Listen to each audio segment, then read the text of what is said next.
I don't know. I don't know. He's a I wouldn't bum. call Shanahan. I wouldn't call Shanahan a bum, but BUM. Hello, it is time to start the show. And I'm going to get started right after this. already got rants going on, folks. Give us a sec.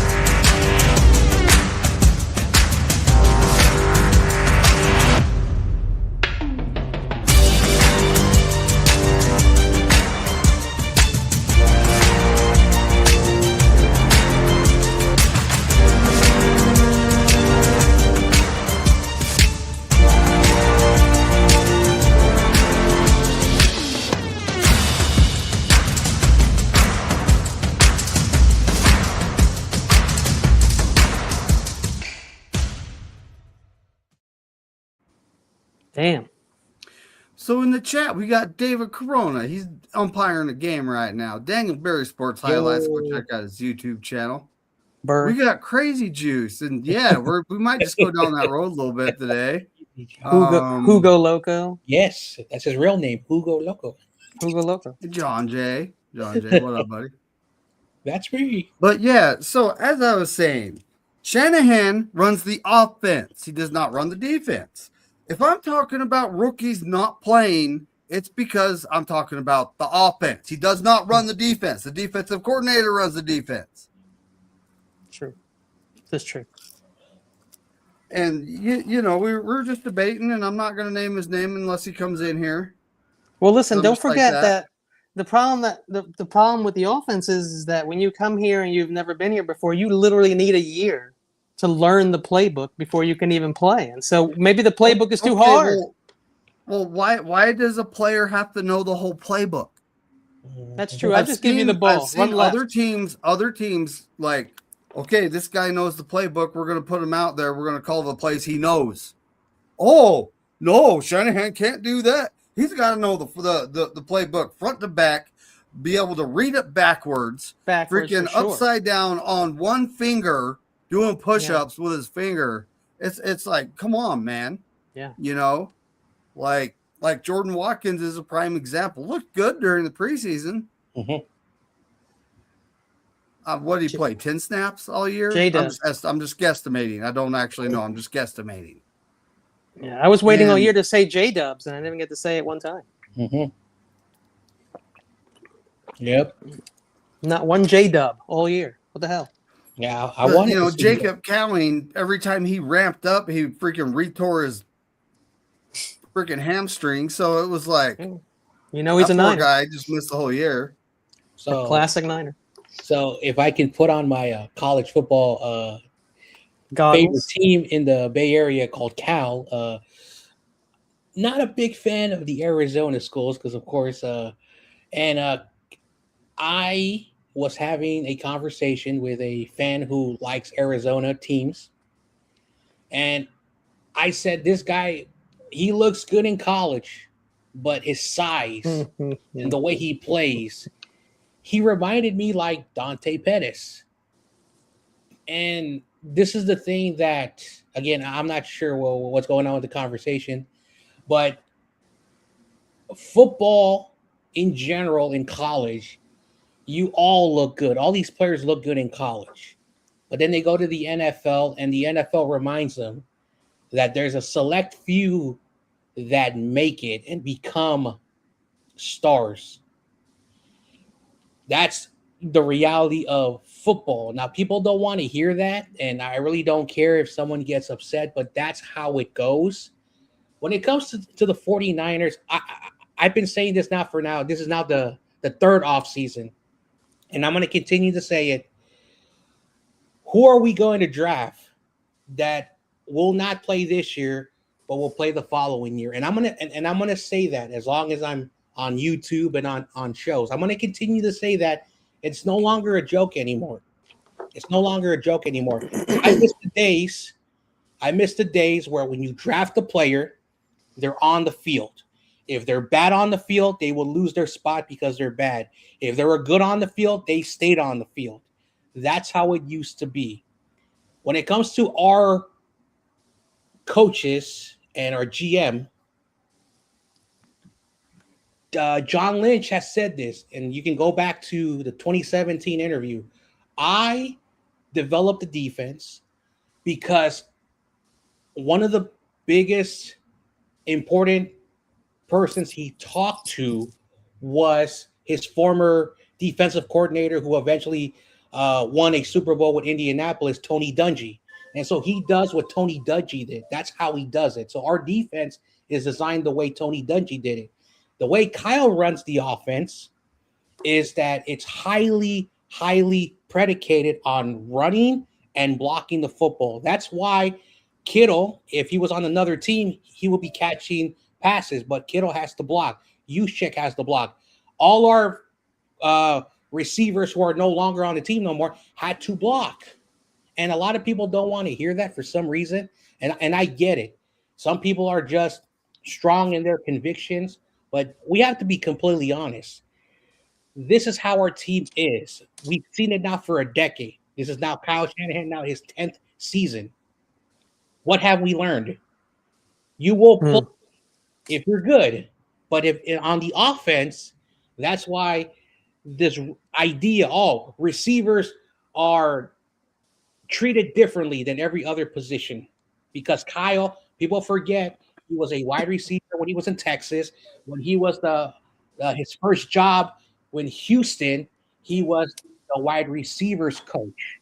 A lot of people forget that, and that's why I probably am the only person that does not believe that Kyle Shanahan is a quarterback guru. I just think that every quarterback that reads the playbook is very successful. So that's my take. I'm not sure how this conversation, but I wanted to get that off my chest because, again, I'm not everyone's cup of tea. And when I was my channel, 49ers Ultimate Report, I had the catchphrase.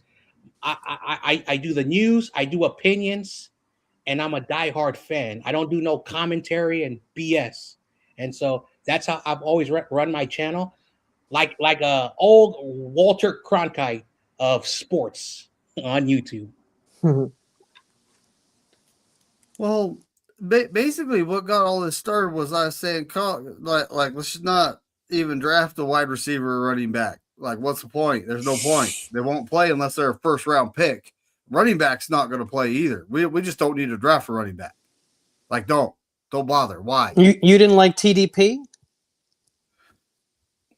I did at first, but then it's like Shanahan didn't, right? You didn't like Korey Schrader? Trey Sermon, when he came in his rookie year and played because of injury, he looked pretty good. But what happened to him? He got cut. Hey, listen, if you come up a good play, you block for him, any running back can do well. So, I mean, it falls on you come up and you block. You got to, like wide receiver, you got to block out there, even though the offensive line's only allowing, 3.7 yards? Like, they're not even getting to that level, Kyle, at this point, because our offensive line is bad. Like, nope. I'd better see that wide receiver locking down a defensive end. Come on, man. A full yard less, think, than we've averaged for like 8 years. That's exactly it. And you know what? We've been bailed out by CMC being so amazing. It's not like we have some incredible running game or incredible blockers. We've had one of the best running backs for the last couple of years. No block, no rock. Okay.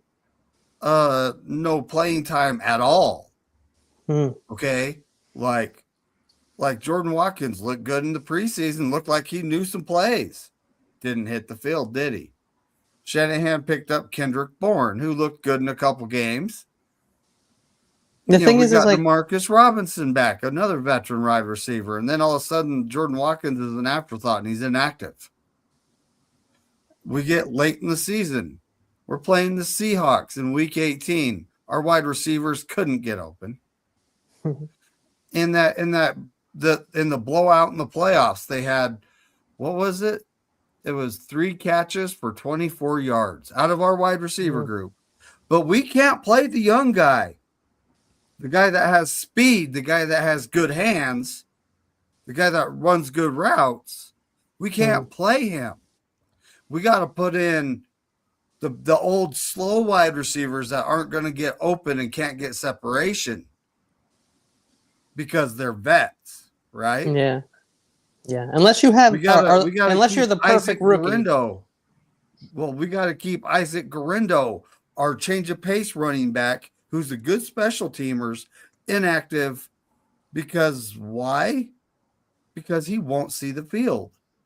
To be fair, I mean, I don't even pick him, but whatever. That's going far into the past. And Well, honestly, Shanahan's supposed to be an offensive genius, okay? If he is an offensive genius, why isn't he using his 6'2", 225-pound running back that runs a 4.33 40 on plays? Why isn't he using him? I don't A know. guy that switched from a wide receiver to a running back, so you know he can catch out of the backfield. He can do these gadget plays we saw Debo do, but he's bigger and faster than Debo. He actually was better than Mason coming out of the backfield for passes. Like he was definitely better than Mason in that aspect, and he was an okay runner. I just, that's Kyle, man. You know that. Like that's Kyle's Dude, he thing. got better. The more he played, the better he got. Mhm. So there Then it is. They threw him. They threw You him to don't- special teams work. Was what they did. Remember? They kind of just. If you don't give these young guys a chance to actually play, to actually develop, to actually get experience, they're not going to be good. Mhm. And that's what historically Shanahan's done. He just nope, they're not the level I want them. Okay, get them on the field for some snaps. Give them some real time experience. Yeah. Show them that they're not on the level you want them. By putting them on the field. Let them learn their lessons, take their lumps. This is how you develop NFL players, is it not? You don't just hold them out. Oh, I don't feel he's there yet. Hold them out for a year or two. How is he going to get there if he don't play? Well, if a team drafts a guy and then the team fails to develop him, I don't blame the player. I blame the team. So. Now, Isaac Guerrero, yes, this was his problem, fumbles and pass blocking. See, I wasn't sure about the fumbles. I was going to ask about the blocking, though, because that's extremely important. But I remember I was having an argument on YTC and all of his friends' channel because we were talking about the Chicago Bears, and Isaac Guerrero name popped up, and I said that year Guerrero was a non-starter. Basically, he would come in some of the plays and he would basically be on the bench. But due to late injuries at the end of the year, he got to play at the Holiday Bowl, which is one of the top West Coast bowls in this region, but not at the level what college football is now. And he had a outstanding performance where a bunch of scouts loved what he did. And so I was pointing that out to YTC and his friends because we were debating a different topic involving the Chicago Bears.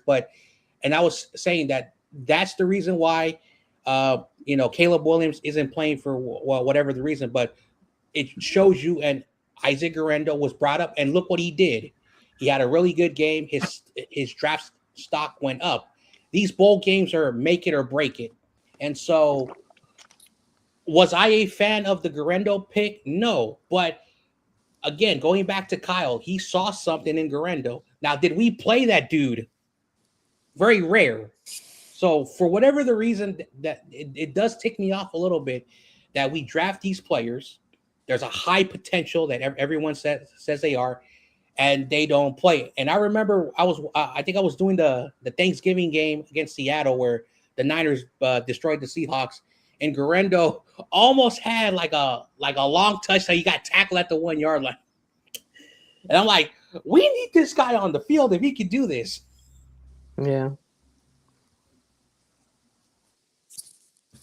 Bebop, he did because he didn't want to risk hurting CMC. Yep. Once the season was over, he was like, throw in anybody. And Jordan James behind that same offensive line against the same defensive line was putting up some good yards. But I mean, it's like you pick all these players in the draft, you sign guys off the street, and you expect these guys off the street to be able to get open against good players. So, Steve-O, I see your point, but how are these guys ever going to learn? How are our draft picks ever going to work out on offense if they don't play? We should just spend all the money and sign free agents and never draft an offensive player, right? Like, that's my point here. Is what is the point of drafting an offensive player if they never play? You know, and honestly, it's how they get good experience is you get them on the field for some snaps here and there. You know, they don't have to be starting. They don't have to play every snap in the game. You just have to get them in there and just give them some experience. You know,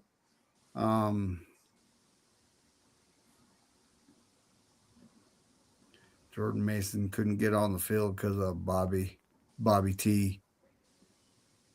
Everyone blamed Kyle. Who hired Bobby T? Bobby Turner. And I mean, when it comes down to it, the flaws in the players, coach them up. They have flaws, coach them up. Don't just say, hey, you got to work on that and leave it to them. Like, give them some insight. I mean, I kind of feel like Kyle's that scoutmaster that says, oh, we're going to learn to swim. He puts a water wing on you, rows you out to the middle of the lake, and throws you in the freaking lake. Just one. I kind of feel like that's the type of guy he is here, you know? Yeah. But yeah. So all these folks saying, oh, we need wide receiver. Okay. We got two guys we haven't seen. Jacob Cowing because of injury and because of his rookie year, which we saw a little bit his rookie year. We saw a little bit. But, you know, Jordan Watkins, hardly saw him. He was inactive for the playoff game. Has anyone seen Junior Bergen sighting? Is he on a missing poster in a post office? Squad. That guy's on the practice squad. Because we traded for Sky Moore, the NFL veteran. Which Sky Moore was a great returner, though. Let's be honest here. Cost us a pick, though. Didn't it cost us a pick? Not this year, but in 2027, we pick swapped a 6th and a 7th. So we talked about this already last week, but I'd rather have picks, and now we have 3 less picks this year. For the people we added, I just don't think it was worth it, and I guess they thought it was, and I don't know who was right. I'm not going to say. It's not for me to say. Well, I mean, like you draft a running back two years in a row, and then you trade with the Skins for a veteran running back because you don't trust the running backs you drafted. Plus, we already have the oldest. That's definitely a Shanahan problem here. Mm-hmm. And we already had the oldest veteran in the league, probably, right? Wasn't he like the oldest running back already anyway? No, maybe not. No, he wasn't. but yeah, you know, I mean, he drafted Trey Sermon. He drafted TDP. You know, he drafted Garendo. He drafted Jordan James. Well, we haven't seen him yet. What is the point of spending that draft pick if they're never going to see the field? What is the point? And then, like, Corey Kinner, the guy we picked up undrafted last year, he got hurt, so they cut him. Oh, right? Man, that was that guy I liked. That guy you could have had without picking somebody in the draft. You could have had him, and that's it. Maybe he doesn't get hurt. Got picked up by the Arizona Cardinals, and he is still on their 53-man roster. I wonder why. Because they know he's good. It just comes a point in time where they need draft a running back. It is a waste of a pick. Don't draft a wide receiver past the first round. They're not going to play. Well, you know how I feel about it. I wouldn't take any wide receivers or running backs in the draft, period. There's free agency, there's undrafted, there's trades. I'm not doing that in a draft. So a million running backs, a million wide receivers. You can always find wide receivers. You can find good wide receivers who are the 5th wide receiver on their team and get them for something very like a late 5th, 6th rounder. And I think that's better than wasting a 4th round or 5th round pick in a draft where you've been scouting these guys all year. And, you know, as long as the Niners don't reach for injured players this year, maybe we'll, you know, be better. I know. I agree. I agree 100%. I was saying this to the other guys who are not 49er fans is that if you need like say you're a team and you have like no wide receivers. Offensive lineman. And you really need to draft one in the first round, like those very talented, really. That's when you draft a wide receiver. Every team is different. Their draft boards are different. But in 2006 or 2007, I don't know what year, but there was a 7th round draft pick. You know, no one thought he was going to become a really good wide receiver. Marcus Colston, 7th round pick. Now he did have Drew Brees as a quarterback, and so that kind of like sometimes, you know, like when you enter a situation and a quarterback is just really, really good, you're going to get the ball. And so sometimes you get these wide receivers who are like, then they match up with the right quarterbacks and they have great numbers, and then they go somewhere else and then their numbers go down. So, you know, sometimes you don't need to draft a wide receiver.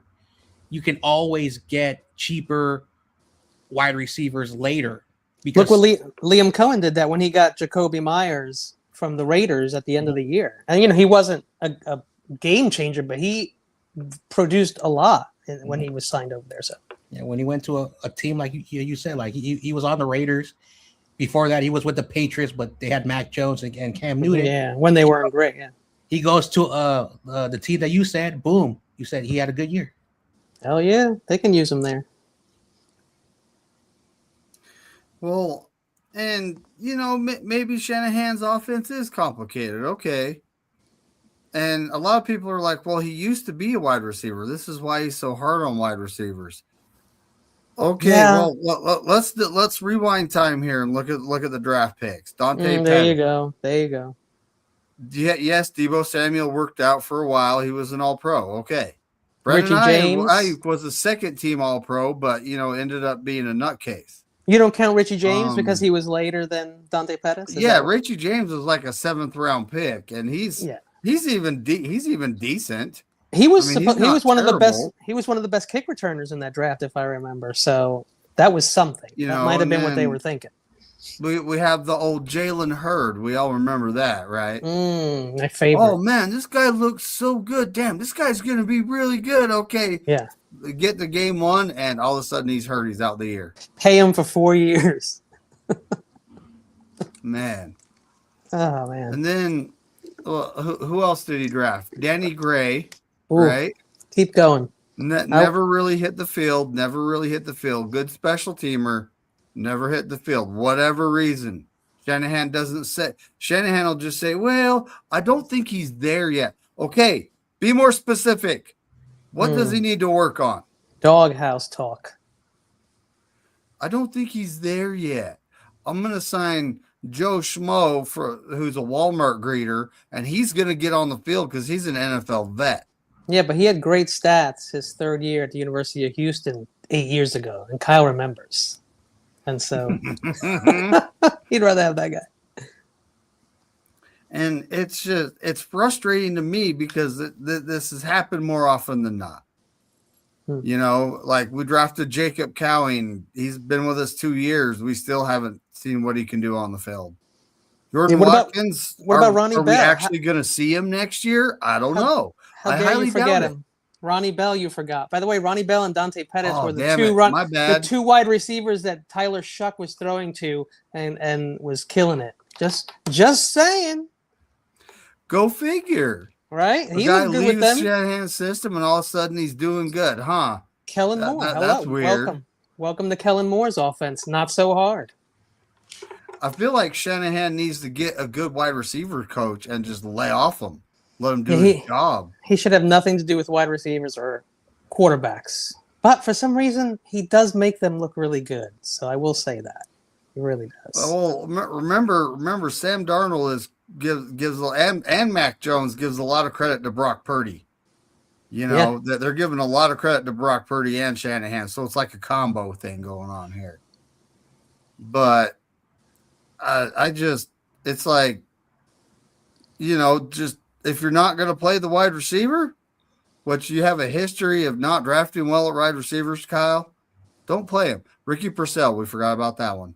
Okay, he's not bad. When he's on the field, he's good. Not bad. He's not bad. So I can't count that guy as a negative. Well, I can say when he's on the field and mostly healthy, he's good. And targeted. We've seen him rush himself back and not be 100% and not be very good. And so This is all last year.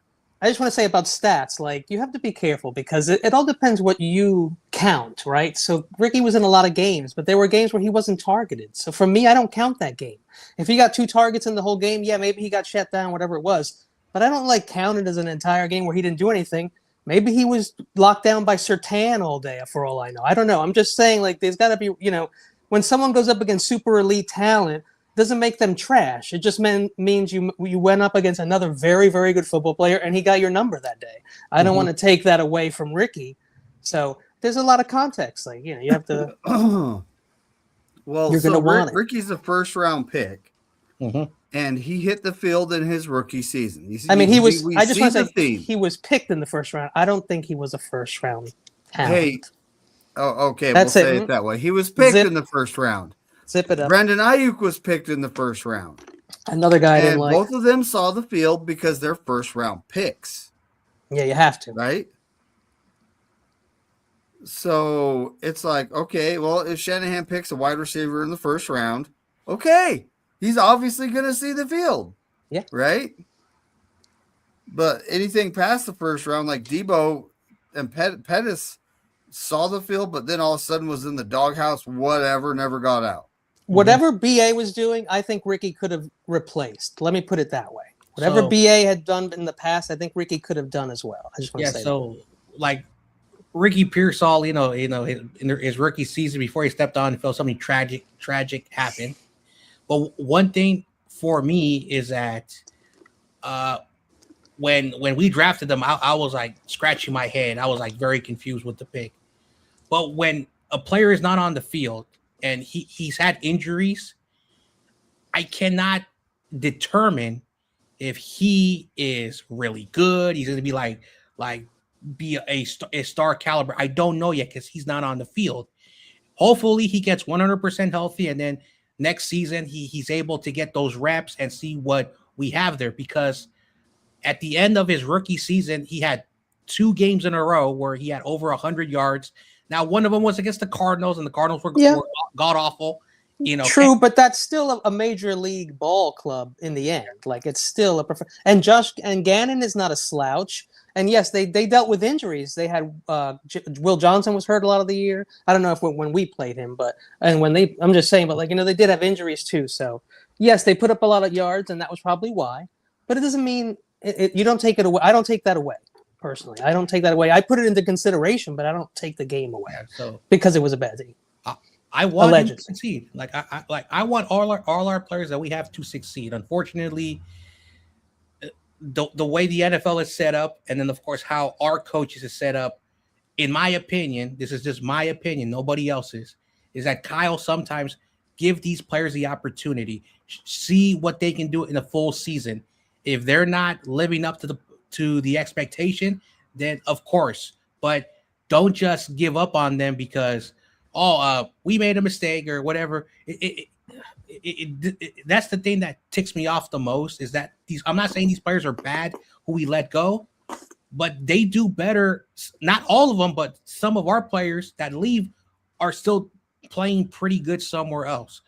What does that mean? Now, I'm not trying to accuse Kyle and John of sabotaging these guys, but sometimes some players need different sceneries, and maybe there are players that do well that we draft, and then there's some players that don't do well because we weren't supposed to draft them in the first place. That's just my take. I hope Ricky Pearsall, proves all the doubters wrong. That's just my take. Just like all other players from other teams, I want them to prove doubters wrong. Steve-O does make a good point. Now, Lenore didn't play a lot of snaps right off the bat. When some injuries happened, he started to get in there. He developed over a couple of years. Fred Warner wasn't in the game because first round pick Reuben Foster was in the game. Then Foster got hurt. Fred came in and never gave the job back. Bosa was the best player in the draft. Yeah. So he gets to play. Kittle blocks like a mother and did that his rookie season. So Shanahan's going to play him because he blocked. You get you block, you get the rock, right? Pooney had Feliciano and Burford in front of him. They both got hurt. He took the job and never gave it back. Purdy also, where he was QB3 his rookie year, right? Four at one point. That's, Nate Sudfeld got sent away. Yeah, because we signed that one guy. I can't remember his name. We let him go. It was like a $2 million fully guaranteed contract. So let him go. They paid him $2 million, whatever. Great deal. Then, Trey Lance got hurt in the second game. James got hurt in game 13. And then here come Purdy, right? So there it is. Guys get hurt. A rookie gets to play because there's no one left. I love rookies.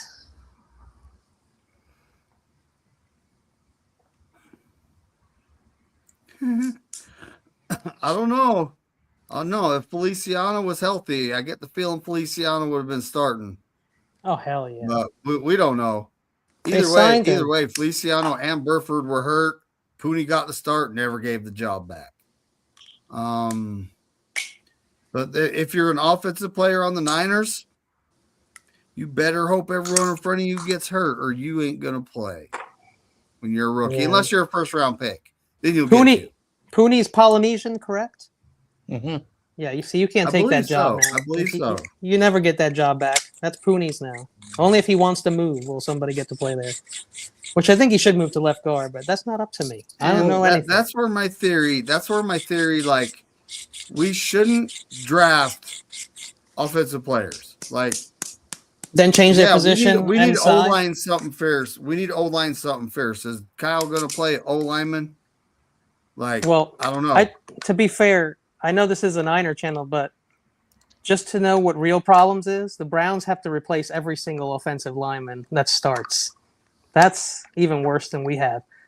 Yeah, I would honestly kind of like to be in that situation. Full rebuild. I like Pooney. Trent Williams, they got some contract thing going on. Dude, you want me to tell? Should I tell people I emailed you or texted you at 1:30 in the morning and I said I had a bad dream that Trent Williams was traded to the Bears and they won the Super Bowl?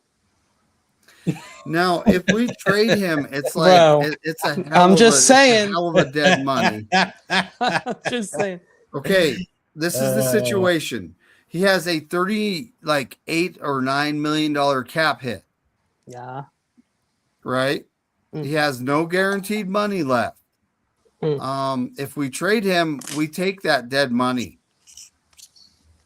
We get some capital. We get some draft capital trade or for the cut. Next couple If we years. trade or cut him, we're taking a big chunk of dead money. Mm-hmm. So the Niners are trying to figure out a way to restructure his contract, possibly sign him for one more year.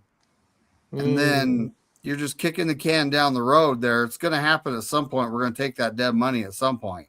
An old can down that road.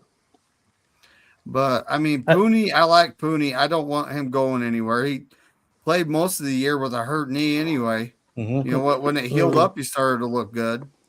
But that 3-week stay off it injury ended up extending out to most of the season because he couldn't stay off it. He was playing. Yeah. Also, Pooney was a tackle, a left tackle, and Burford, when he was in University of Texas, San Antonio, was a left tackle. So we have a bunch of players playing different positions on the line for some reason. And of course, offensive line have to learn how to interchange. I'm not going to get to the boring, science, why these players are able to interchange different positions, but draft the position and play them correctly. Again, maybe I'm just an old-minded way of how sports in general, but everything has changed now. It's more analytical now, the analytics of stuff now. So maybe the analytics says maybe if you move him over here, he'll still perform really well, but never mind. I'm just ranting. Well, so Bebop's asking. I'll tell you, I wrote it in the chat because Bebop's got a thing going on with Steve, but he's saying what free agent wide receiver would you get? I'm saying the market is thin. Juwan Jennings is probably going to price himself out of France of the 49ers. We have DeMarcus Robinson, which is a Jinkies. very similar player. We have him for 2 years, yeah, right? Don't we? We have him for next year. Mhm. But at this point, our wide receiver core is Ricky Purcell, DeMarcus Robinson, Jordan Watkins, Jacob Cowing, and Junior Bergen's still on the practice squad. JR. That's our wide receiver core currently, and the free agent market is thin. Free agents are trash. There's a bunch of third like wide receiver threes. Sorry, Steve-O. You know, I like Steve-O, buddy. No, but I call people trash, and he's trying. We're trying not to call people trash, I think.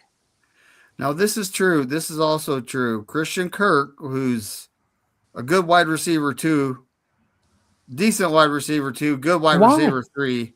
Why? And I mean, Mike Evans is like 30. Great ass. Sorry. Hold on. Did you check out Mike Evans' ass? Is that what's No. going on here? I was talking to Tommy. It's Tommy. I thought you actually checked out Mike Evans' ass. I was going to be like, huh? What we got going on here, Kenny? Tommy.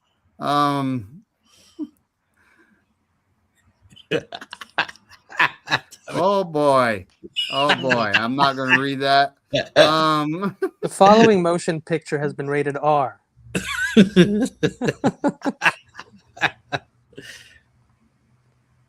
Now, Levi, it shows the vertical for your phone and the normal stream for any other device you have. Yep. That's what I got going on there. CC. It's a StreamYard thing. They do that now. I know, like they have like these new options now. Yep. So That's apparently, why I got to sit in the middle of my camera, or the vertical camera, which I can see over here on my screen, is like I'll be like half a face there on the vertical. But hey, real quick, people are saying that the wide receiver, which I agree, the running back, which I agree, and the wide receiver class, which I don't agree, are not very deep. But I actually like a whole bunch of wide receivers. But apparently, the wide receivers isn't deep. I wanted to ask Levi while he was still here what he thought. If we pick a wide receiver past the first round, Fifth. you may never see him. Okay, he know. might not Fifth. ever hit the field. That's why I don't do it until the 5th, 6th, 7th. Then, like, if I don't use a 3rd round pick on a guy we're not going to play, like Dontrell Willis or Jake Booty or Kamla too. Ham Drop 2. Exactly. I may not do a lot of scouting reports like I used to, but I do have to agree. Like, I wish. Anyway, but yeah, they're off. All these receivers who are they basically force their eligibility. They're not able to return to college, but the ones who would play like 2 years, or like redshirt and then or 3 full seasons, they would immediately go to the draft. A lot of the good receivers are going to stay in college. Now, I will say this: in 2 years. In 2 years, there's a very dangerous wide receiver in Miami. He was only 18 years old, and he broke a bunch of records this year. That's how good these guys can be. But depending on what all these receivers in the future want to do, like it's not like a draft class where like boom, this guy, boom, I want him on my team. It's like this year, like you got 3 guys, like 3 guys. I feel that way about. Yeah. So, yep. But I still think it's deep. Like, again, if your quarterback has time, if your coach is scheming people open, then a lot of these wide receivers are fine. But, I'm not a scout. I'm not a coach. So. They're not bad, Kenny. I agree. They're not bad, but they're not like. Yeah, there's no crazy separators. And, and they're not like Justin Jefferson or Larry Fitzgerald, No. like guys like you want. Not even the top 3 guys in this are anywhere close to what those guys were when they came out. So I get it. Yeah, I know. There is a lot of guys I like, though. I think there's a lot of people like, and we'll see what they do in a couple months, hopefully. Unless you come to the Niners, then we probably won't see you.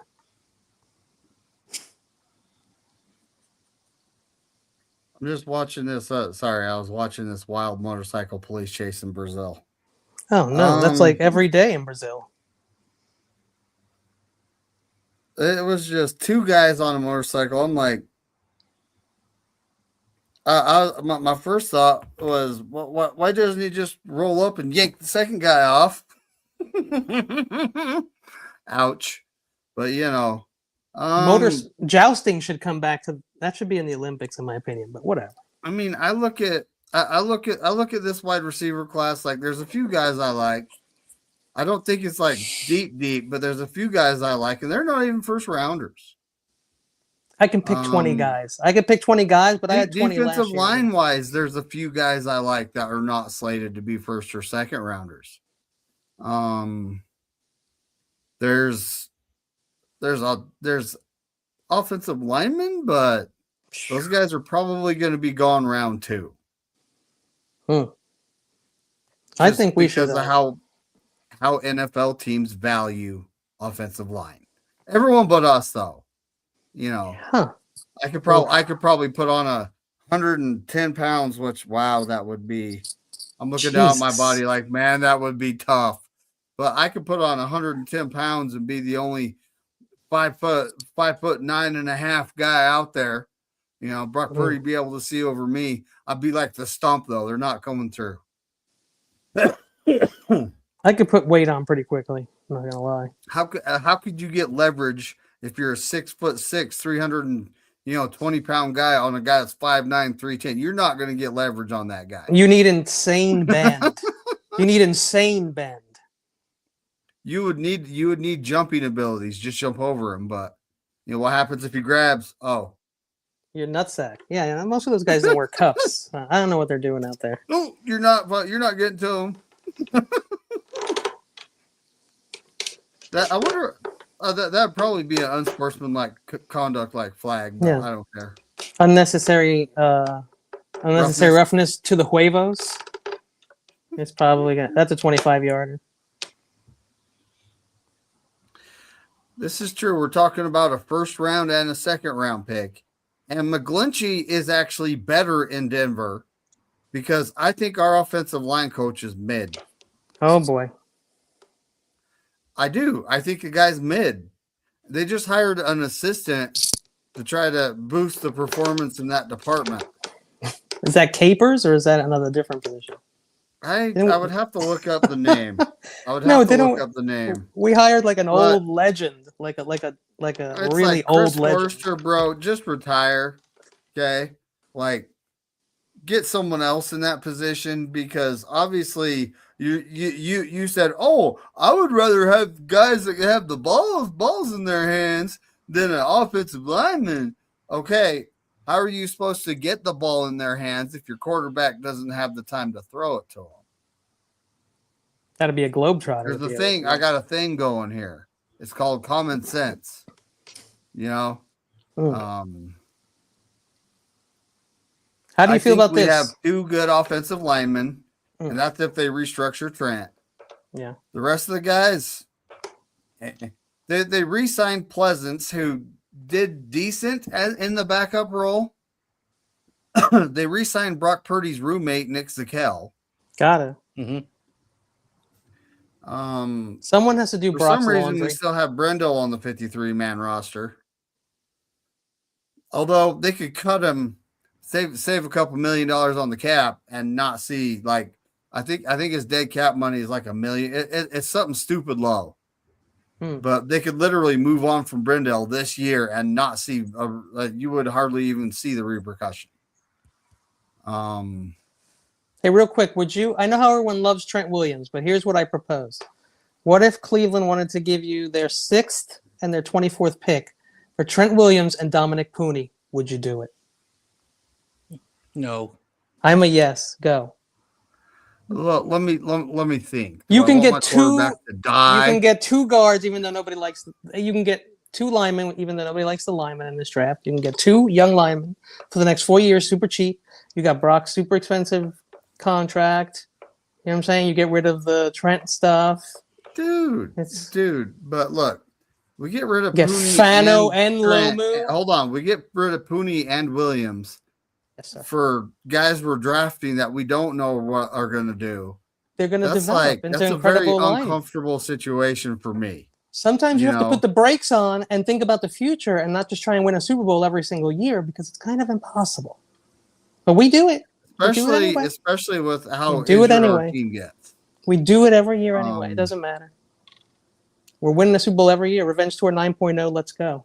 Bang, bang, Niner game. I see, yeah, like 10.0, isn't it? Kyle's 10. I don't know. 9, I think. I think he actually has one more year. And right, it is 9. I think this is 9. He gets one more, and Lynch is probably gone at the end of this year. 2027 if something doesn't is happen. Shanahan's last year. 2026. Yeah. No. This year well, no. is Lynch's last season. I'm not saying tank either, though. But at some point, you have to be like, look, we're not going to win the Super Bowl every year. And we, like, sadly, historically, that's been proven. So something has to be different. I mean, we have to rebuild young. It's something we haven't done in a while. But when we did, we went to the Super Bowl. A young rebuild. Steve-O brings up an excellent point. Browns would only trade for another QB. Well, yeah. Hey, throw in Mac Jones. Throw in Mac Jones. Just like Keep they're Dominic going to Cooney. draft. They're going to draft Simpson with that early pick. Keep Pooty, take Jones. And they give us Shador, and we're set for life. We're done. Legendary for the next 12 years. Super Bowls. Oh, that would be bad for Shador Sanders if he comes to San Francisco because Kyle has a specific way he wants his quarterbacks to play. Yeah, but that's the best part. That's like every movie where you see the quarterback tells the coach to F off and does whatever he wants, and the team loves him for it. Perfect Shador situation. Let's go, Shador. Bang, bang, Niner Keep game. in mind, we drafted Curtis Rourke late last year. That's true. I forgot. We don't need anybody now. They opened up his practice window so they could get a look at him. And it's like, he is our future QB2. That's interesting. He wasn't bad in Indiana. He actually played with an ACL, which I don't know how the hell he did that. And he played playoff games in the NIL. So it's like. So did the Michael guy has Williams. experience. Michael Williams also did that his senior year, and he also missed time his rookie year. So, I mean, do we really want to keep doing this? Nick Martin, Williams had Nick hold Martin. on. He had a high ankle sprain. That's what he was playing with. Yeah, I had a little sprain one time, and it ended my entire basketball career. I'm just saying, like, you play on something when you're hurt, you think that it's okay. That's great. I don't think your doctor would agree, but you do you. Dude, I put a car down on my ankle. Oh.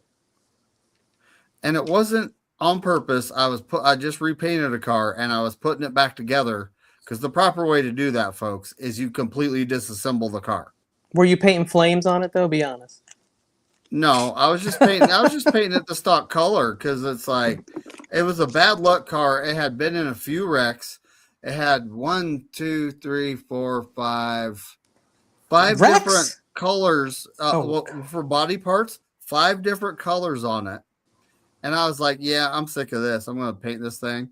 So I got some paint and I painted it. Pink? And it looked like it had a sheet of water. I put so much clear on it. It looked like it had like a sheet of water sitting on the car. Clear coat? You clear coated it? It was a good looking car when I got done with it. When you stopped it, did you slide? Years somehow didn't get in a wreck, which is amazing for that car. Like I got in 8 wrecks and none of them were my fault. I got rear-ended. Someone ran a stop sign and I couldn't see them because there was big trucks on my right. They ran the stop sign and hit my front end. I mean, it was all stuff like that. But how many times that you were in an accident was there a lady in the crazy part? We're gonna get to the bottom of this. We're gonna get to the bottom of this. I got rid of that car. I got rear-ended in my Frontier in 2011. I got rid of that car in 2006. I got rear-ended in my Frontier in 2011. Right now, I'm knocking on wood. Pause. Because nothing happens. It was a bad luck car. Okay. Yeah. Audis are bad luck for me. Audi. I can't be in no Audis. Multiple wrecks. Need to move the X before you paint.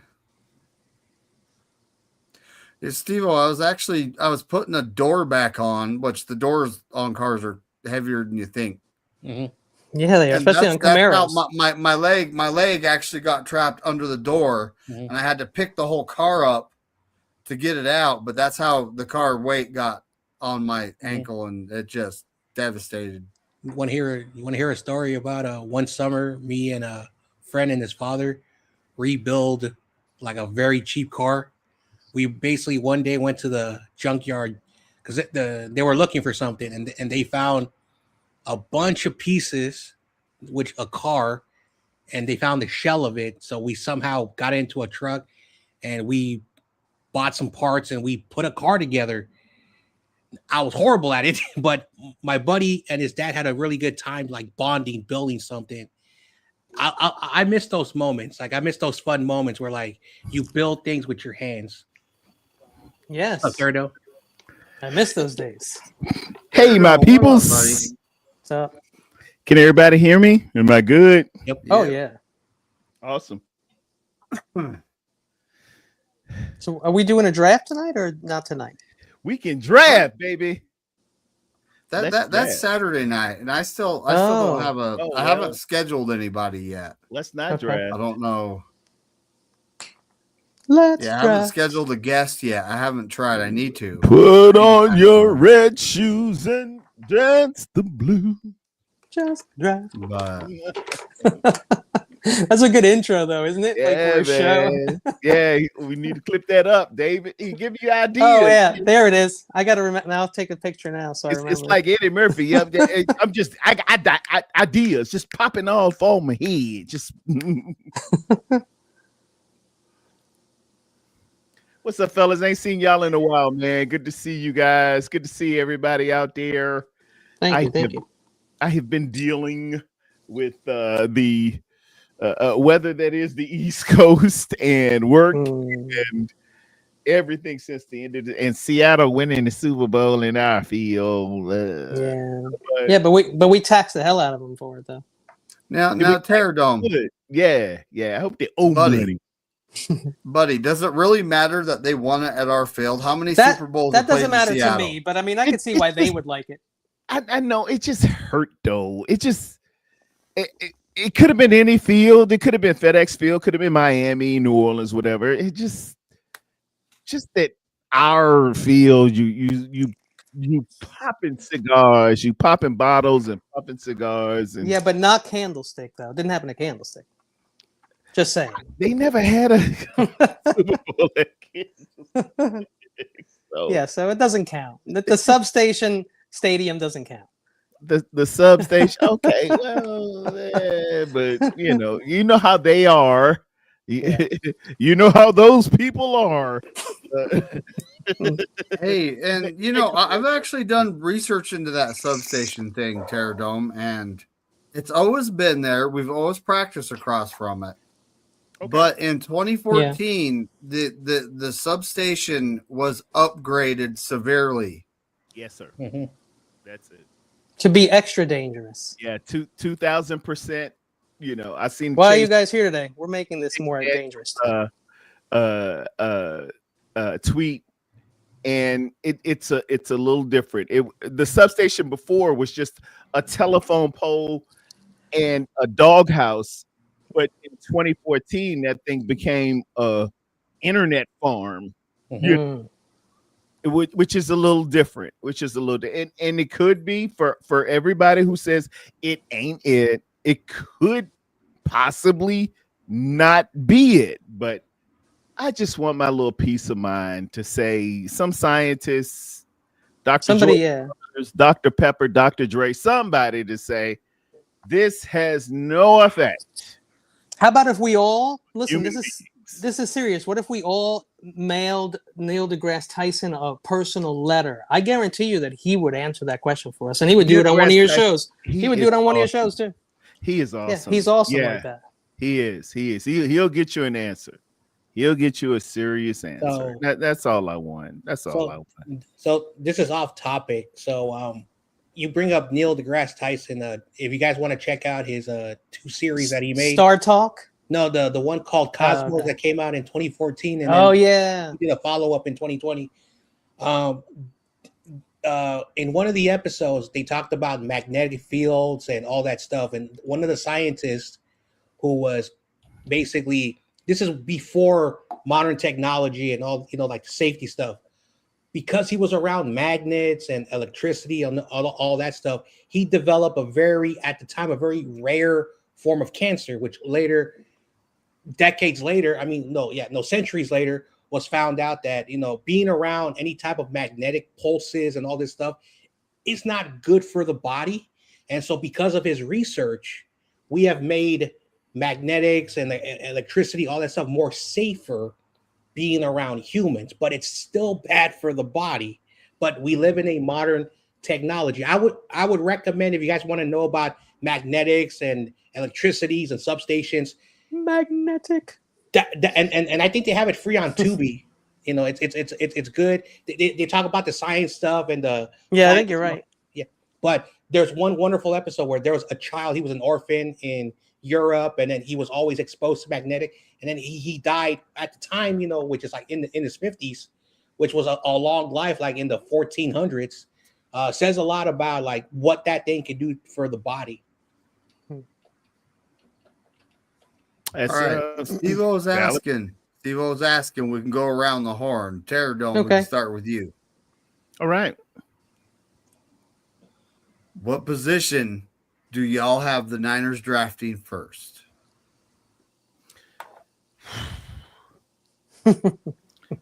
Now, I know what you want.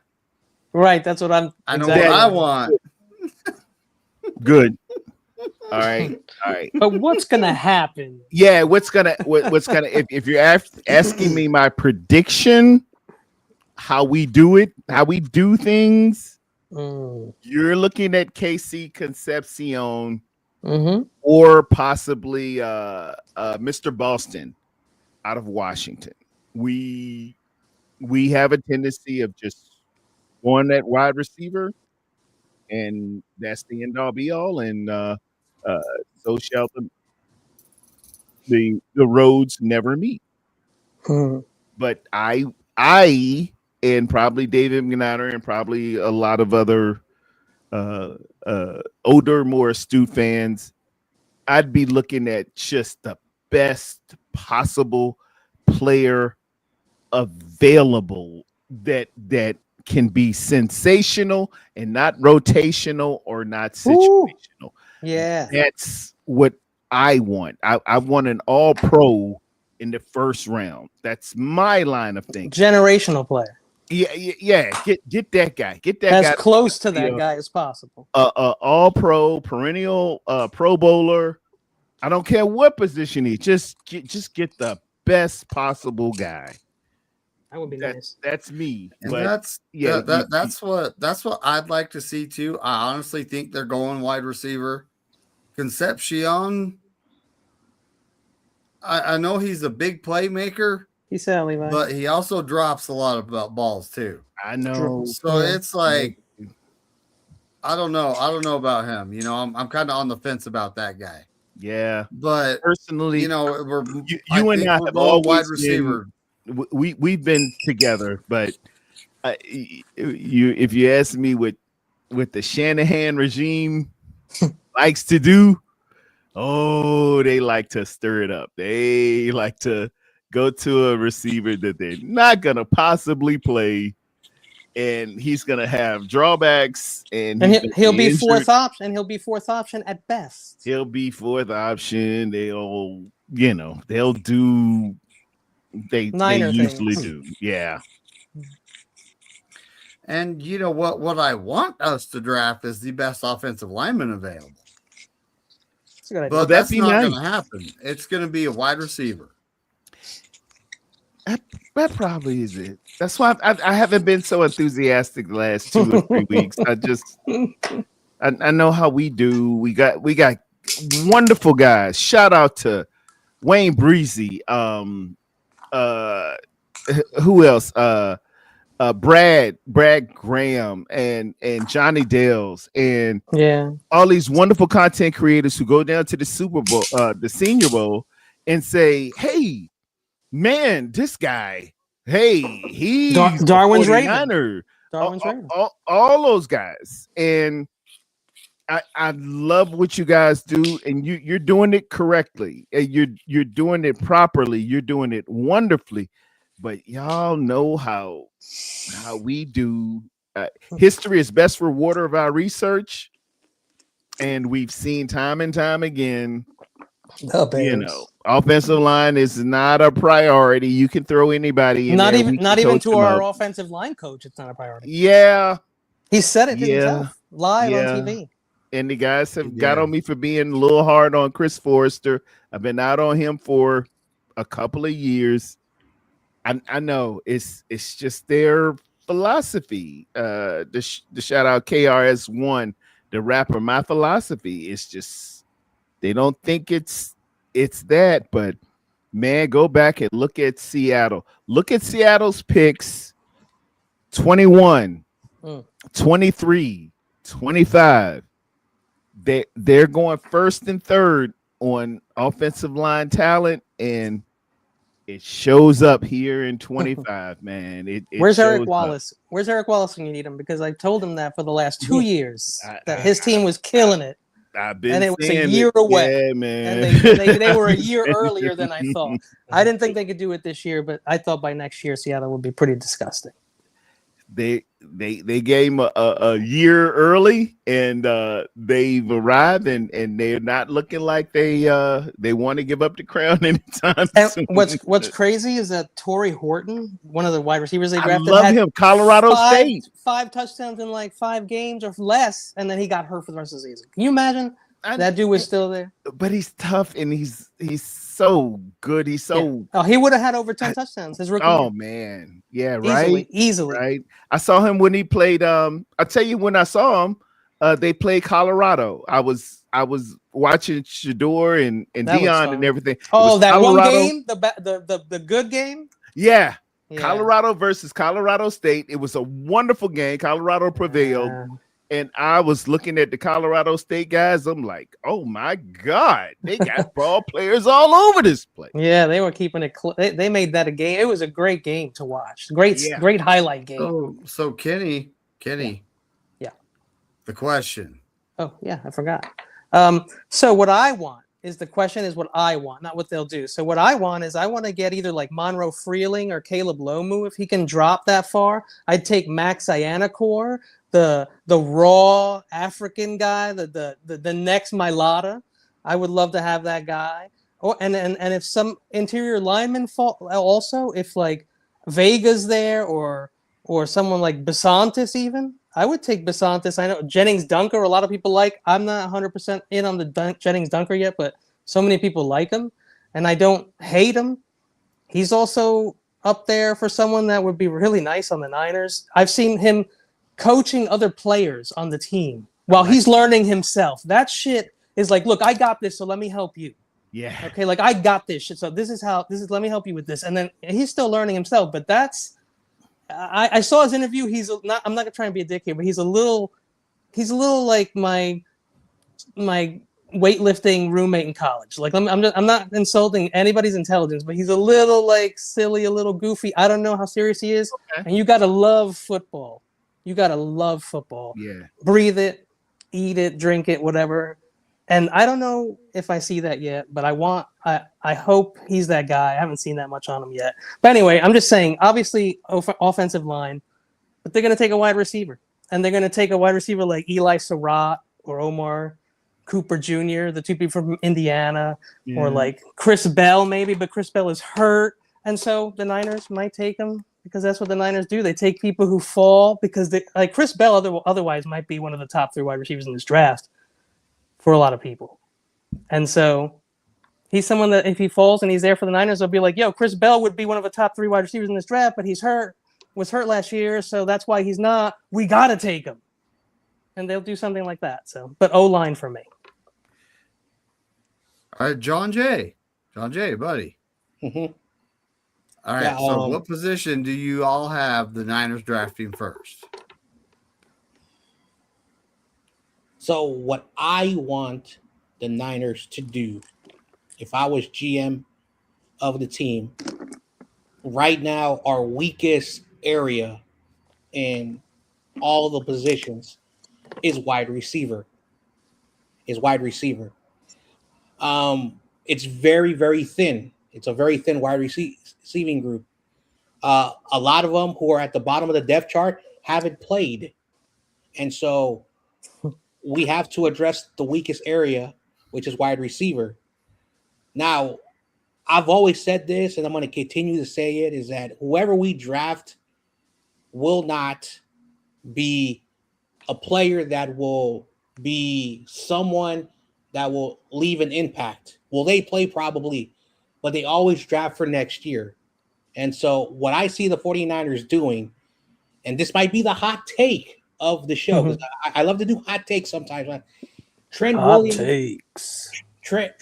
is getting older. His contract is almost over.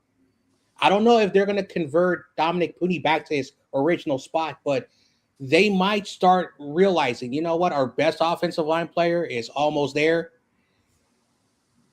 They may throw like a crazy curveball, and my hot take is that what we're gonna get Trent Williams replacement. That's my hot take of this video. Nice. And there you go, Steve. We have a consensus going on with wide receiver. Can I ask one more question for the whole Yeah, panel? we told you our once, but we have a consensus going on here. Yeah. So David, can we go around the horn again? I just have a question. What trade would you guys do for the Niners? Who wants to start? Like, what trade would you? Are you thinking of any trade that you would do for the Niners? I'd love Max Crosby, man. Okay. I'd love him here.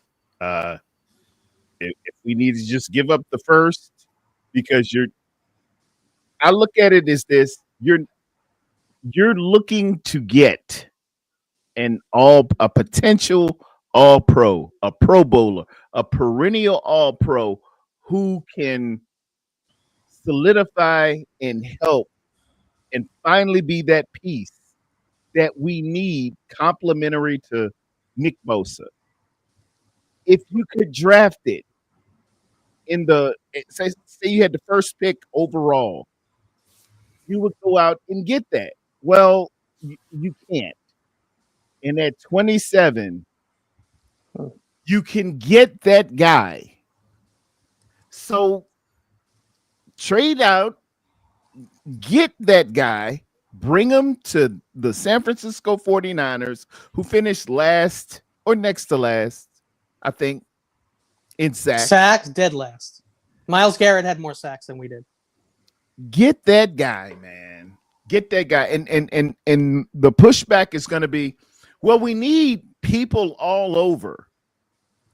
How do you eat a whale? One piece at a time. Yeah. If you need everything, just start with the one piece. And it is formidable for the San Francisco 49ers in week, I'd say 5 or 6, to say they have two of the best pass rushers in the National Football League on one team, one on one side and one on the other. Now, are the DBs lacking a little bit? Are the wide receivers lacking a little bit? They'll automatically get better. Linebackers, yeah, probably. But I know when it comes on, dun, dun, dun, dun, the San Francisco 49ers have the best tandem of defensive ends in the National Football League. I want to take care of that. Yeah, that'd be nice. Let me have that, and then I'll figure out the rest. Yeah. Or if it would linebackers, the San Francisco 49ers have the best linebacking core in the business. I'll figure that out, and I'll figure everything else out. But give me the best tandem of either wide receivers, the best tandem of defensive backs, the best tandem of defensive. Give me something that I can hang my hat on, and then we'll fill in the rest. We used to argue about, well, is it really the pass rush, or is it that the DBs are making the pass rush look good? Or we would say, is it our defensive backs, or is it that the defensive line is getting? We used to argue, is it pass rush or is it the back end? I want to be back on those days. Just get me some crew that is formidable and premier in the National Football League, and we will fill in the rest. I don't want to hear about we need this and we need that. Let's address a position. A dress can be put on a pig, but it's not going to win the beauty contest. Nope. You can address something with just another guy. You can address something with the second guy, second string. Let's be great at something, and then continue moving on and filling the pieces. That's me. And I mean, when it comes to Max Crosby, if you look at the 49ers and Oakland Raiders trade history, I just said it. There's nothing. Yeah. Talking about Jerry Al Rice? Davis and Ed DeBartolo Jr. did not get along. Yep. And that might have carried over to Mark Davis and Jed York. So I don't see us being able to actually trade for him. I think You know. Juice said that already. I think Here's Juice the- kind of Yeah. Here's the touched rub. on it. I'll just add this quick caveat. There's a guy named Tom Brady who's there now. And I know how everybody feels. You think Tom Brady is this patriot. I've been arguing this since 2002, and I told all you MFers, Tom Brady is a 49er at heart. And if you looked at Rise of the 49ers, that San Mateo, California kid whose dad had season tickets to the game, I told y'all it is Hugh and ITY. I told y'all. All he wanted was a That foam finger. All he dude wanted was a is- foam finger. All he wanted was a foam finger, 4 years old, born August 3rd, 1977. That's why he's my GOAT. The book is behind me. I told y'all that dude is a 49er at heart, man. And he was talking about when they won in 94 and how him and his friends went to I think a bar or a club or something in 94, 95 when we won that Super Bowl with Dion and them, how they partied. And just look at Rise of the 49ers, guys. Just stop the hate and stop this stupid sugar honey iced tea. The guy just wanted to be a 49er. That guy is that's my dude, man. That's my GOAT. That's my GOAT. And I've been telling them since 2002, 2003, arguing with uncles, arguing with everybody else on the internet, OG 49er. You cussed at me that night when I said we should bring him in instead of keeping Jimmy G. You said some terrible things, OG 49er, whatever your name is. You're a footnote now, but I told you that guy is crazy about the San Francisco 49ers, and he was what we needed. That's why we're missing the 6th ring. I'll leave it at that. Aaron Rodgers too. He wanted to be a Niner too. When it comes to your question, Kenny, about like, I don't know what player I want because I have to look and see, so I haven't really thought about that question. But I do want to address something with Terradome because this actually happened to me in real life. I'm not doubting that Tom Brady and his family love the 49ers because his dad, I actually met his dad. It's a very funny story. Now, if anybody wants to know the story, maybe we talk later after the show, but my interaction with his father was he saw me, I had a 49ers hat on. And he, said, some very choice words about the organization, how he felt that the team, screwed him, blah, blah. I'm not going to get to it, but he was not in a really happy mood. And Tom Brady has also had some personal feelings about that. Now, I'm not saying that he still has those feelings, but in his mind, like he says, like all these, and he also like blasted the other 29 or the other 31 other teams. I didn't pick them, but it hurt more that the team that his parents invested a lot to go. Yep. his parents didn't have like the best luxury seats at Candlestick Park, but they sat up in the 200s, and so I understand the frustration. Now that was not a really great interaction that I had with his dad because he kind of ticked me off the wrong way, and so I understand the frustration that some people gave you some hard time, but my interaction with his father will never change the way. Like I think that they're bitter, and because like what kind of interaction would you have with a random person who you do not know, and you start saying some very rude stuff to a person? And I'm like, dude, I understand you're and I even said this with all my like, your son got drafted, he won Super Bowls, he's making millions of dollars. I don't know why you're taking your frustration out on me. I'm just a fan of the team. And so it wasn't the best interaction. So I will only tell you how I saw that interaction. I could be wrong, but that says a lot about how he feels about the team. Maybe he loves the team way too much, and his dream was probably like not going to happen. But chill. Your son is a Hall of Famer. He's a part owner of a team. He married a supermodel. Come on, man. Your son won in life. He did. Yeah, he did. He did, but he did it in spite of, not because of.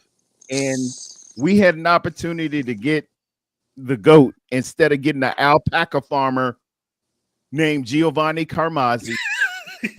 And we passed that up. But just the reason we did though is because Bill Walsh pretty much demanded that we take him.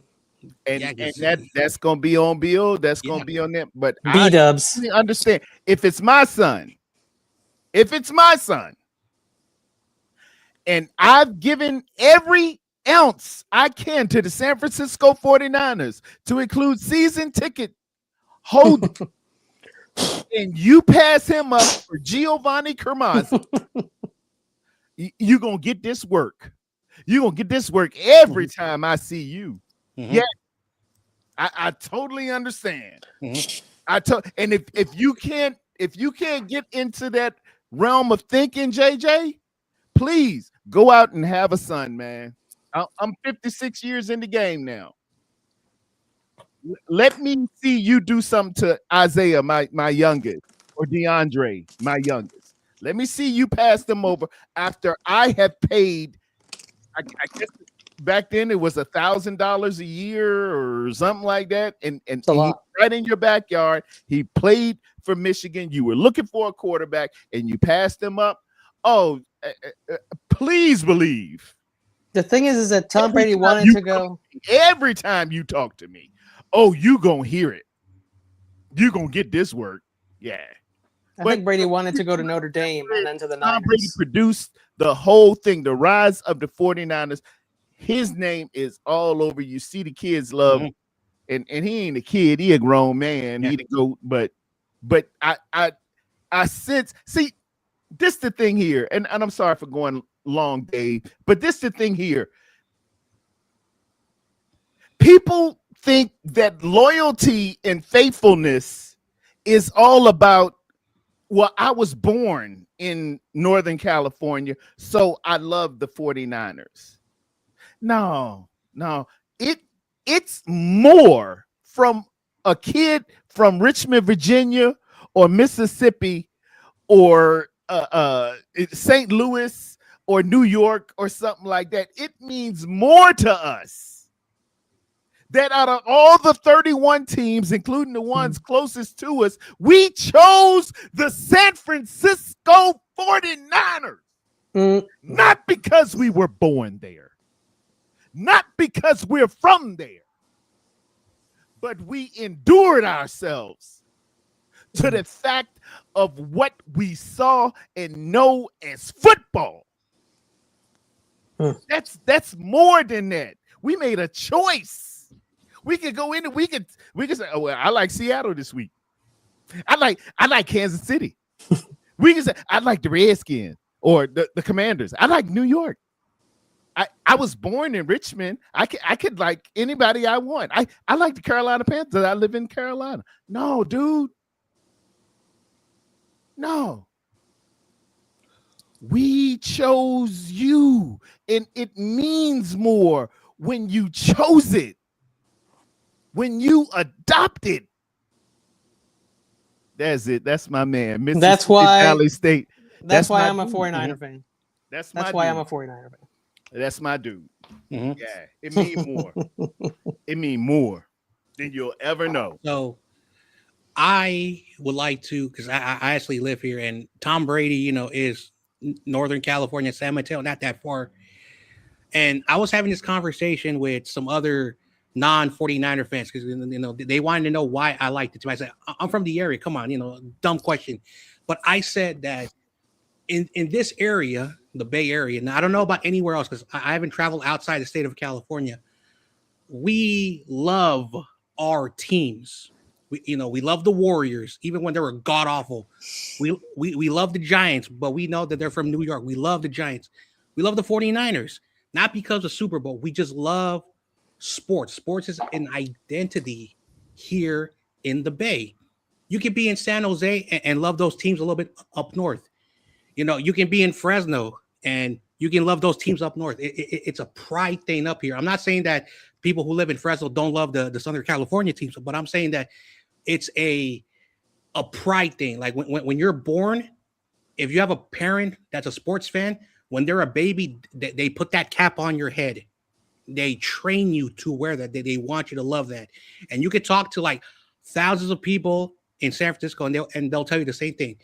When I was born, I was enlisted, and it's who you are. No disrespect to the other teams in the rest of the United States, but again, I don't know how everything else, but here in Northern California, we embrace the Sharks. We even embrace that Major League Soccer team, which is god awful. We embraced these teams because they were bad and they were part of us. And then the Giants won 3 titles. The Warriors started winning. They were like, this kid, Steph Curry, he's injury prone. He's too skinny. Years later, everyone's talking about him in the Hall of Fame. If you don't know those stories, and again, not everyone is a Warrior or a Giants fan like I am. And John Jay, I'm not gonna besmirch, bemoan, or belittle your love for that, but get outside of yourself for a moment. I could go my dad was the biggest Cowboy fan ever. He had me a Cowboy fan when I was a little boy.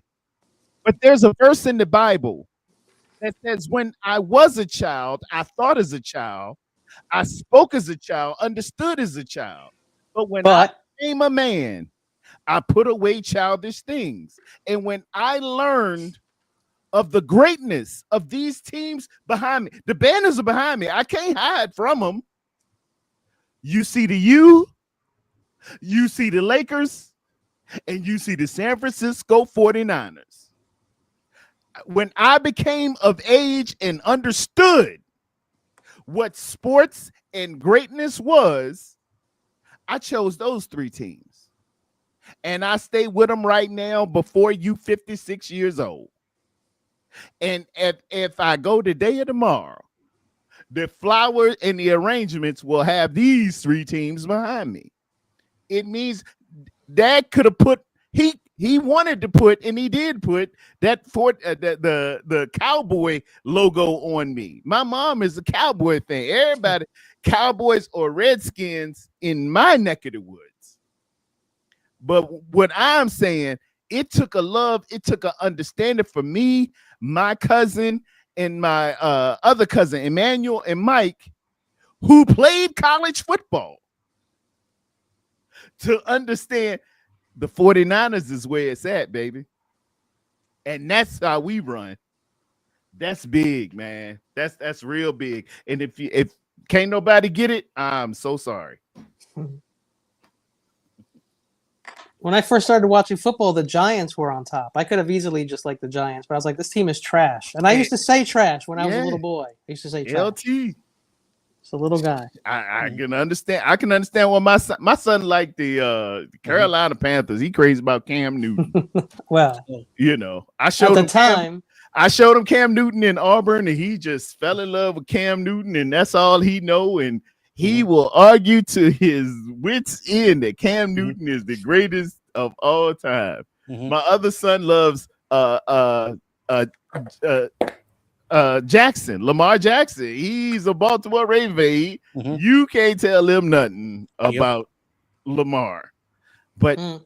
but me, man, you don't know what it's like to be behind enemy lines and nobody else is on your side. You're standing alone. Mhm. And you the lone 49er in the house. You the lone Hurricane in the house. You the lone Laker in the house.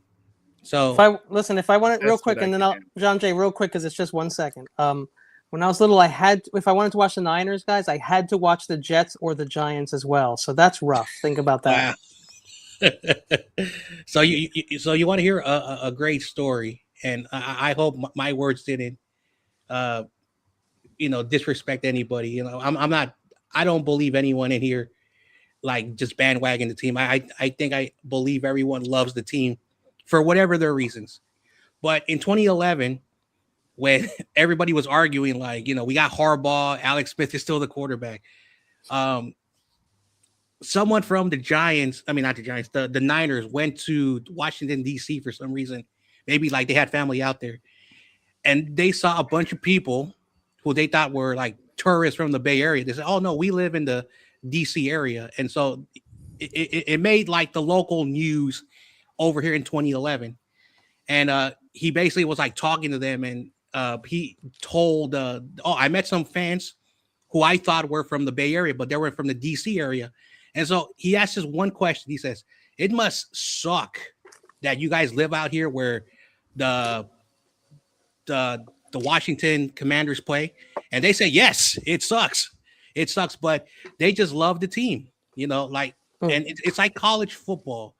Like, it's like college football. Like, you don't need to live somewhere to like a team.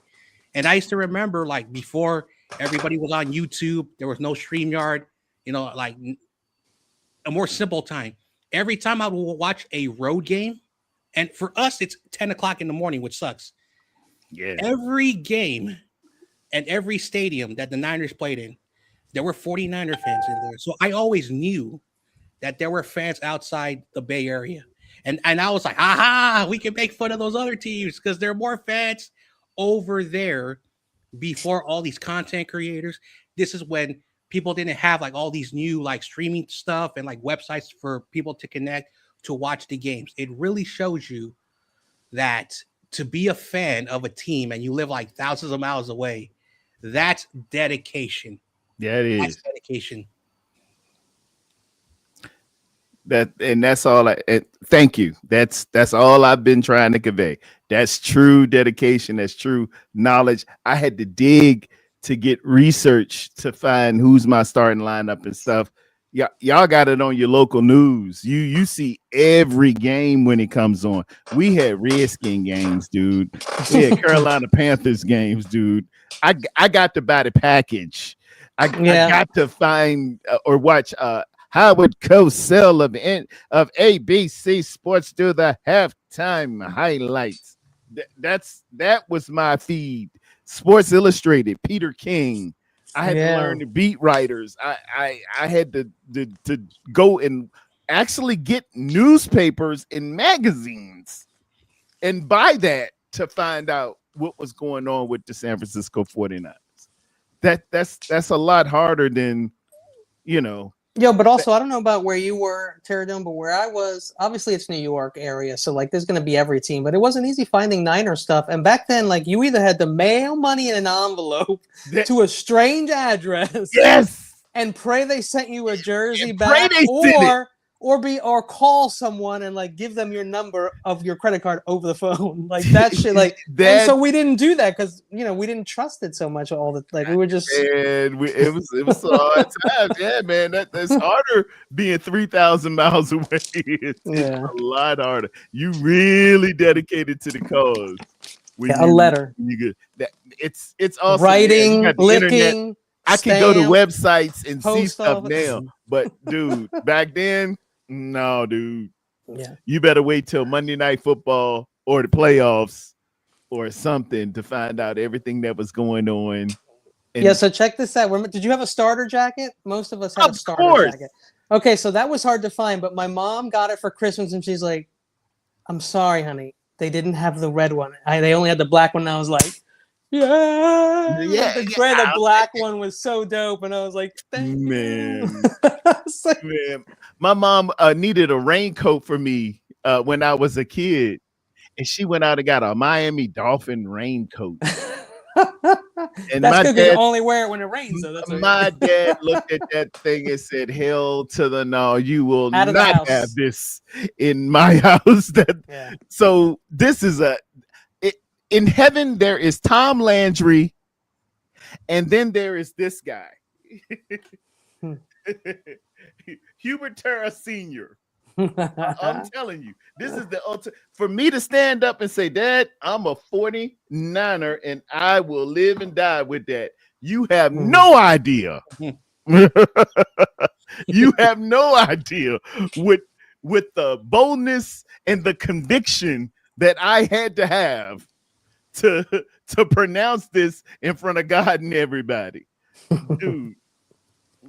Trust me, Master Sergeant Hubert Terra, God rest. My mom was a Cowboys fan, so Yeah, because she was from the '70s and that was her team, so that's what it was. yeah, and they were dope. They were. Yeah, they were.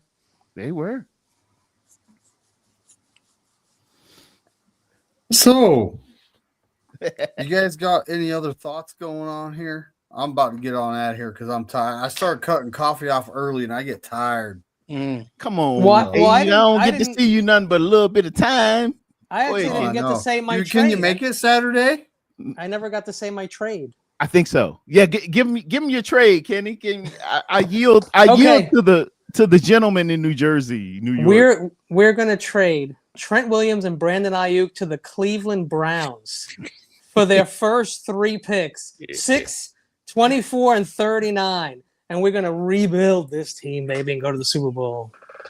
Let's go. That would Now, be bold. getting the 6th overall pick, you're gonna get one of the better tackles in the draft. Well, we're gonna have to give up our first, but still, I'm just saying, yeah, 6, 24, and 39 for our first, BA and Trent. I like it. Just saying. I would take it. That is a trade. You That's are willing to do. You're J.R. Ewing. If this, I'm rich. I don't care. I don't give a F. I'm rich. I'm rich, bitch. That's what like Jerry at did that last point- time. Jerry did. He's like, Micah, get out of here. Give me the piece. Give me the capital. Get your injured ass over there. We don't know you're injured. yeah, we already bad, so it it doesn't worked. matter. Let me get this and this and this. I like it Yeah, though. we'll I like see. it.